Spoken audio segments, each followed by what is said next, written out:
तो छात्रों मेरे हाथों पर यहाँ पे आ चुका है कक्षा आपका 8वीं का विषय विज्ञान का। यहाँ पे आपका 25 मार्च का आपका पूरा 12 पेपर आज आज अभी अभी हाँ। एहे रहा नहीं जाता, तड़प ही ऐसी है ना। नहीं, सुके। और आपको ये पेपर एक एक क्वेश्चन आपको रट लेना। कक्षा 8वीं का 2.5 घंटा आपको पेपर में समय मिलेगा। वार्षिक परीक्षा 2023 का 25 मार्च का पेपर, टोटल आपके 60 नंबर का पेपर होगा।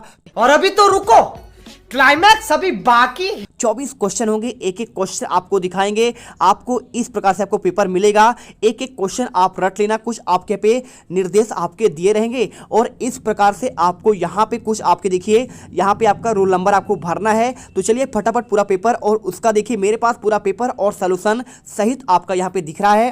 क्या बात है सर, क्या बात है सर, क्या बात, ये बात है। अरे सर क्या बात। तो देखिए हर एक क्वेश्चन आपको दिखाएंगे, एक एक क्वेश्चन का प्रॉपर आपका क्वेश्चन और इसका आपका देखिए हर एक क्वेश्चन का लिखित आंसर है। एक एक क्वेश्चन रट लेना यदि आप चाहते हो। तो पूरे पेपर में आपके इसमें 24 क्वेश्चन है और आपको मैं 24 के 24 क्वेश्चन और इनका सॉल्यूशन आपको देने वाला हूं।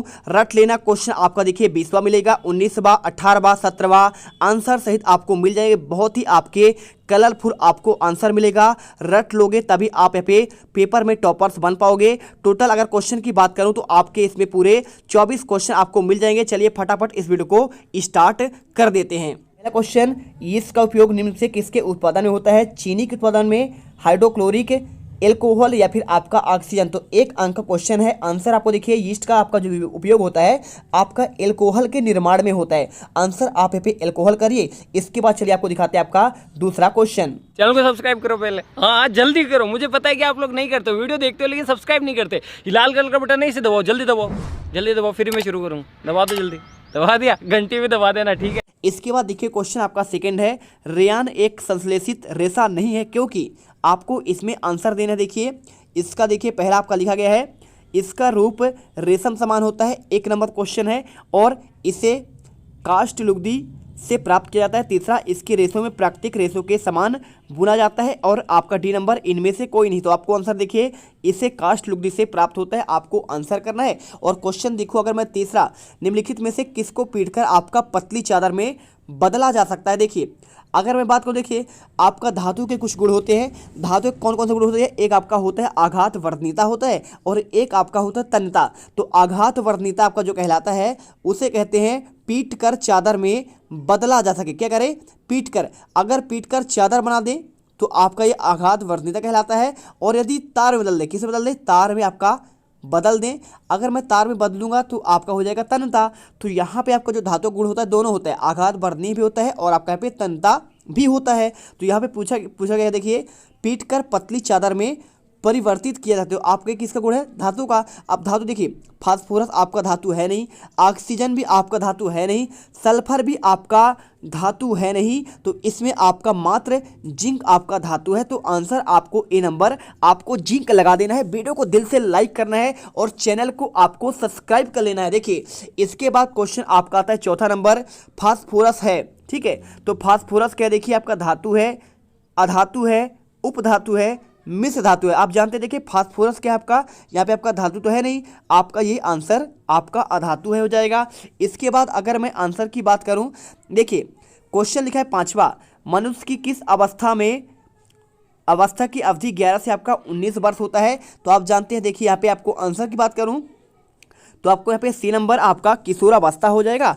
आपका शैशवावस्था दिया गया है, बाल्यावस्था और आपका युवावस्था। तो शैशवावस्था 0 से आपका 2 साल तक होता है, और आपका इसके बाद बाल्यावस्था की बात करूं तो 7 से आपका 11 वर्ष होता है, और किशोरावस्था आपका 11 से लेकर आपका 19 वर्ष होता है। और इसी को आपको आंसर यहाँ पे करना है। और क्वेश्चन देखिए छठा नंबर लिखा है, डैश डैश का मात्रक क्या? आपका पास्कल है। तो आप जानते हैं, देखिए आपका दाब का आपका मात्रक क्या होता है? पास्कल होता है। बल्कि आपका देखिए बल्क आपका न्यूटन होता है, और क्षेत्रफल का आपका यहाँ पे किलोमीटर में होता है, और चाल का आपका यहाँ पे क्या होता है? देखिए चाल का आपका यहाँ पे देखिए किस में होता है? मीटर आपका प्रति सेकंड में होता है। और इसके बाद क्वेश्चन देखिए 7वां लिखा है यहाँ पे, कंपन करने वाली वस्तु द्वारा सेकंड में किए गए कंपनों की संख्या उसकी डैश डैश को आवृत्ति कहते हैं। तो देखिए यहाँ पे एक अंक क्वेश्चन आपका देखिए कितने, 1 सेकंड में, 2 सेकंड में, या फिर आपका यहाँ पे 3 सेकंड में आपका या फिर 4 सेकंड में, ठीक है। अगर मैं इसके आंसर की बात करूं तो आपको इसमें उत्तर देखिए आपको यहाँ पे 1 सेकंड आपको आंसर कर देना है, ठीक है। चलिए इसके बाद क्वेश्चन देखिए आपका 8वां आता है, ध्वनि संचरित हो सकती है केवल वायु गैसों में, केवल ठोसों में, केवल द्रव्यों में, या फिर आपका ठोस द्रव और गैसों में। देखिए जब आपका ध्वनि होता है ना, यानी आप जब आवाज़ करते हैं तो आपका चाहे ठोस हो, चाहे आपका द्रव हो, या फिर आपका गैस, सभी में आपका इसका क्या हो सकता है, संचरण यानी आवागमन परिवहन हो सकता है। और क्वेश्चन देखिए 9 नंबर, पृथ्वी का अचानक कांपना अर्थात थरथराना कहलाता है। क्या कहलाता है, देखिए जब अचानक पृथ्वी कांपता है, क्या ज्वालामुखी फटता है, भूस्खलन होता है यानी आपका यहाँ पे जमीन का खिसकना, और बाढ़ यानी आपका पानी आना। और आपका देखिए आप जानते हैं कि जब क्या होता है, कांपता है तो उसे कहते हैं भूकंप कहते हैं। और क्वेश्चन देखिए आपका 10वां, प्रकाश का किसी सतह से टकराकर वापस उसी माध्यम में लौटना कहलाता है। तो आप जानते हैं देखिए प्रकाश का अपवर्तन होगा, प्रकाश का प्रकीर्णन होगा, प्रकाश का वर्ण विक्षेपण होगा। तो आप जानते हैं देखिए यहाँ पे उसी सतह पर आपका वापस लौटना कहलाता है आपका प्रकाश का परावर्तन कहलाता है। तो आप आंसर यहाँ पे ये करेंगे। और इसके बाद क्वेश्चन देखिए, क्वेश्चन आपका लघुत्तरी वाले क्वेश्चन आते हैं। यहाँ पे क्वेश्चन 11 से लेकर आपको 20 तक के आंसर करना है। देखिए पहला क्वेश्चन आपको यहाँ पे 3 अंकों का दिया गया है। क्वेश्चन लिखा है फसल को कितने वर्गों में बांटा गया है, और प्रत्येक को आपको 2-2 उदाहरण देना है। अगर मैं इसके आंसर की बात करूँ तो आपका देखिए, अगर मैं इसका आंसर आपको बता दूँ तो आपको आंसर मोटे तौर पर फसलों को 2 वर्गों में बांटा गया है। पहला देखिए आपका खरीफ की फसल कब होते हैं, देखिए आपका वर्षा ऋतु में बोई जाती है। और खरीफ की फसल देखिए क्या होता है, भारत में वर्षा ऋतु में सामान्यतः जून से लेकर सितंबर तक होती है। जिस धान, मक्का, सोयाबीन, मूंगफली, कपास इत्यादि खरीफ फसलें हैं। और देखिए आपका रबी फसल क्या होता है, अगर मैं रबी फसल की बात करूँ तो यहाँ पर आप लिख दीजिएगा, फसल शीत ऋतु में आपका अक्टूबर से मार्च तक उगाई जाने वाली फसलों को रबी फसल कहते हैं। जैसे अभी देखिए चल रहा है गेहूं, चना, मटर, सरसों, अलसी रबी। बहुत पानी गिरा है, नुकसान भी हुआ है। आपका ये आंसर होगा। स्क्रीनशॉट कर लीजिए, वीडियो दिल से लाइक कर दीजिए और चैनल को सब्सक्राइब कर लीजिए। एक एक क्वेश्चन घोलकर पी जाइए। क्वेश्चन देखिए 12वां, खरपतवार फसलों को किस प्रकार नुकसान पहुँचाता है। 3 नंबर क्वेश्चन, अगर मैं इसके आंसर की बात करूँ, खरपतवार जल, पोषक और जगह और प्रकाश की स्पर्धा कर फसलों की वृद्धि पर प्रभाव डालते हैं। कुछ खरपतवार कटाई में भी बाधा डालते हैं, मनुष्य एवं पशुओं के लिए विषैले हो सकते हैं, ठीक है। और इसके बाद क्वेश्चन देखिए आपका यहाँ पे 13वां आता है, प्रतिजैविक का उपयोग करते समय हमें क्या क्या सावधानी रखनी चाहिए। तो आप जानते हैं डॉक्टर की सलाह पर प्रतिजैविक की दवाई लेनी चाहिए तथा उसे दवा को कोर्स भी पूरा करना चाहिए। और यदि आप प्रतिजैविक उस समय लेंगे जब आपकी आवश्यकता नहीं है तो अगली बार आप बीमार होंगे तो आपको प्रतिजैविक की आवश्यकता होगी, उतनी प्रभावी नहीं होगी। इसके अतिरिक्त अनावश्यक रूप से ली गई प्रतिजैविक शरीर में उपस्थित उपयोगी जीवाणु भी नष्ट कर देती है। सर्दी, जुकाम एवं फ्लू में प्रतिजैविक प्रभावशाली नहीं है क्योंकि यह रोग विषाणु द्वारा फैलते हैं, ठीक है। चलिए इसके बाद आपका आता है देखिए 3 नंबर क्वेश्चन। क्या लिखा है देखिए यहाँ पे आपको, नायलॉन कि किस गुण के कारण उसका उपयोग कपड़ों के निर्माण में होता है। तो आपको आंसर करना है। देखिए नायलॉन रेशा प्रबल, प्रत्यास्थ और हल्का होता है और यह चमकीला और धुलने में सुगम होता है, अतः इसका उपयोग कपड़ों के निर्माण में किया जाता है। समझ में आया ना? समझ में आया तो आप यहाँ पे 100% आपका पेपर में ये क्वेश्चन पेपर आपको डायरेक्टली आपको देखने को मिल सकते हैं। 12 पेपर है और ये पेपर अगर आपने याद कर लिया तो आपके 60 में से पूरे 60 नंबर भी आपके आ सकते हैं, इसकी मैं गारंटी ले सकता हूँ। चलिए इसके बाद आपका आता है 15वां नंबर क्वेश्चन। क्वेश्चन में दिया है आघात वर्धनीयता क्या है। तो मैंने बताया था धातु का वह गुण जिसके कारण से पीट कर सीट यानी आपका चादर क्या होता है। देखिए आपका ये होता है आपका चादर, चादर में परावर्तित किया जा सके कहलाता है आघात वर्धनीयता। और इसका यह धातु का एक अवलाक्षणिक गुण होता है। भंगुरता भी होता है, अधातु गुण होता है और तन्यता और आघात वर्धनीयता आपका धातु का गुण होता है। साथ में चमक भी होता है धातुओं में, है ना, आप जानते हैं ना। और इसके बाद देखिए क्वेश्चन 16 लिखा है, भारत में प्राकृतिक गैस कहाँ कहाँ पाया जाता है। आंसर देखिए आपका यहाँ पे त्रिपुरा, राजस्थान, महाराष्ट्र और आपका यहाँ पे कृष्णा गोदावरी डेल्टा में पाई जाती है। और इसके बाद क्वेश्चन देखिए आपका यहाँ पे नेक्स्ट आता है, ऊष्मीय मान किसे कहते हैं।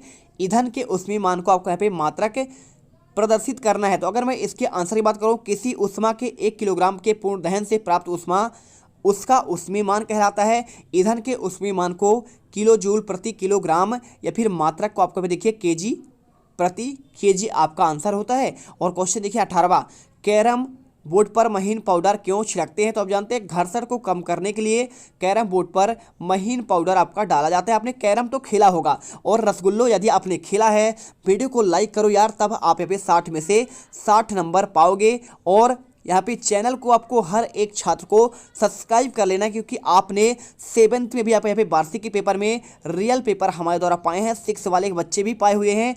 तो आप यहाँ पे अर्धवार्षिक और वार्षिक में बिल्कुल गर्दा मचाए हैं, तो इस बार भी गर्दा मचाओगे। बस आपको जो दिया जा रहा है एक एक क्वेश्चन रटते जाइए। सबसे बड़ी कोशिका का नाम, उसका साइज लिखिए। तो सबसे बड़ी कोशिका शुतुरमुर्ग का अंडा है, जिसका साइज 170 mm गुणे 130 mm होता है। ठीक है, चलिए इसके बाद आपका 20वां क्वेश्चन दिया गया है। देखिए, किसी पृष्ठ पर लगने वाले दाब को परिभाषित करना है। तो आपका 3वां क्वेश्चन, किसी पृष्ठ के प्रति एकांक क्षेत्रफल पर लगने वाले बल को दाब कहते हैं और इसका मात्रक क्या होता है? आपका पास्कल होता है। और अगर मैं बात करूं, देखिए पास्कल का आपका यहाँ पे जो आपका पी से आपको दर्शाते हैं और दाब बराबर होता है बल बटे आपका यहाँ पे क्षेत्रफल। ठीक है, चलिए कर लीजिए। इसके बाद आपका दीर्घ क्वेश्चन आते हैं। देखिए आपको यहाँ पे आंसर, पहले आपको देखिए क्वेश्चन को पढ़कर आपको आंसर देना है। पहला क्वेश्चन लिखा है उर्वरक और खाद में क्या अंतर है? तो आप देखिए उर्वरक और खाद में प्रमुख अंतर देखिए। उर्वरक एक मानव निर्मित लवण है, जबकि खाद एक प्राकृतिक पदार्थ है जो गोबर और पौधे के अवशेष से विघटन से होता है। उर्वरक का उत्पादन फैक्ट्री में होता है, जबकि खाद खेतों पर बनाई जा सकती है, बिल्कुल बनाई जा सकती है। ठीक है, और उर्वरक मिट्टी के ह्यूमस को प्राप्त नहीं होती है, जबकि खाद से मिट्टी के ह्यूमस में आपका प्रचुर मात्रा में प्राप्त होती है। उर्वरक में पादक पोषक जैसे कि नाइट्रोजन, फास्फोरस और पोटेशियम प्रचुरता में होता है। कहाँ? उर्वरक की बात कर रहा है। जबकि खाद में पादप पोषक तुलनात्मक रूप से आपका कम होते हैं, थोड़ा पैदावार कम होता है। और क्वेश्चन देखिए आपका 22वां लिखा है ध्वनि प्रदूषण क्या है, इसके प्रमुख कारणों का उल्लेख करना है। तो देखिए वातावरण में अत्यधिक अवांछित ध्वनियों में, देखिए जब आपका वातावरण में अत्यधिक आपका ध्वनि हो उसे कहते हैं ध्वनि प्रदूषण। और ध्वनि प्रदूषण के लाउड स्पीकर आदि ऊंची आवाज़ में चलाए जाने, जैसे आपका टेलीविजन, ट्रांजिस्टर, रेडियो और रसोई घर के कुछ आपके यहाँ पे कारण, जैसे वाहनों से आपका ध्वनियाँ, विस्फोट जिससे पटाखों को फटना भी आपका सम्मिलित है, मशीन, उपकरण, कूलर, वातानुकूलन आदि सभी ध्वनि प्रदूषण के आपके जिम्मेदार होते हैं। और इसके बाद क्वेश्चन आपका आता है 23वां। देखिए लिखा है क्वेश्चन में, संश्लेषित रेशा को औद्योगिक निर्माण में वास्तव में वनों के संरक्षण में सहायक होता है। 5 नंबर क्वेश्चन, तो आंसर करिए। संश्लेषित रेशा के पौधों व जंतुओं से प्राप्त नहीं किया जाता, जबकि इन्हें रासायनिक पदार्थों का उपयोग करके बनाया जाता है मानव निर्मित कृत्रिम रेशे में से, इसलिए इसके निर्माण में पेड़ पौधे को काटने की आवश्यकता नहीं होती है, जबकि प्राकृतिक रेशों को प्राप्त करने के लिए पेड़ पौधे को काटना पड़ता है। अतः कहा जा सकता है कि संश्लेषित रेशा का औद्योगिक निर्माण का वास्तव में वनों के संरक्षण में सहायक होता है। और इसके बाद आपका आता है लास्ट क्वेश्चन, पेट्रोलियम के निर्माण के आपको यहाँ पे प्रक्रम को समझाना है। 5 नंबर का क्वेश्चन है, कैसे करेंगे? इसके आंसर की बात करूं तो पेट्रोलियम का निर्माण समुद्र में रह रहे जीवों से हुआ। ये जीव मृत हुए तो इनके शरीर समुद्र के तल में जाकर बैठ गए और फिर रेत और मिट्टी की तहों पर ढक गए। लाखों वर्षों के बाद वायु की अनुपस्थिति में उच्च ताप और उच्च दाब के कारण मृत जीव पेट्रोलियम और प्राकृतिक गैस में परिवर्तित हो गए। आपको आंसर यहाँ पे कर देना है। इस प्रकार से देखिए पूरे आपके 24 क्वेश्चन कंप्लीट होते हैं और आई होप आपको यहाँ पे हर एक क्वेश्चन आपको समझ में आ चुका होगा। यदि आपको नहीं आया है तो एक बार इनके स्क्रीनशॉट ले सकते हैं। मैं सभी क्वेश्चन आपको दिखा रहा हूँ, आंसर सहित आपको पे दिया गया है, तो एक एक क्वेश्चन कर लीजिए। अगर यहाँ पे आप कर लेते हैं तो ये आपका वायरल पेपर है और वायरल पेपर आपके पूरे नंबर आपको दिला सकता है। रट लेना, एक भी क्वेश्चन मत छोड़ना। जय हिंद, जय भारत। अब तुम लोग गलती से अगर नए हो तो सब्सक्राइब करो, वो जो लाल वाला बटन है उस पर अपने जीजा जी फेंक के मारो या फूफा जी, मुझे नहीं पता, बस क्लिक हो जाना चाहिए। अब मैं भी जा रहा हूं, मुझे मुठिया पेलने जाना है। बाय। वो है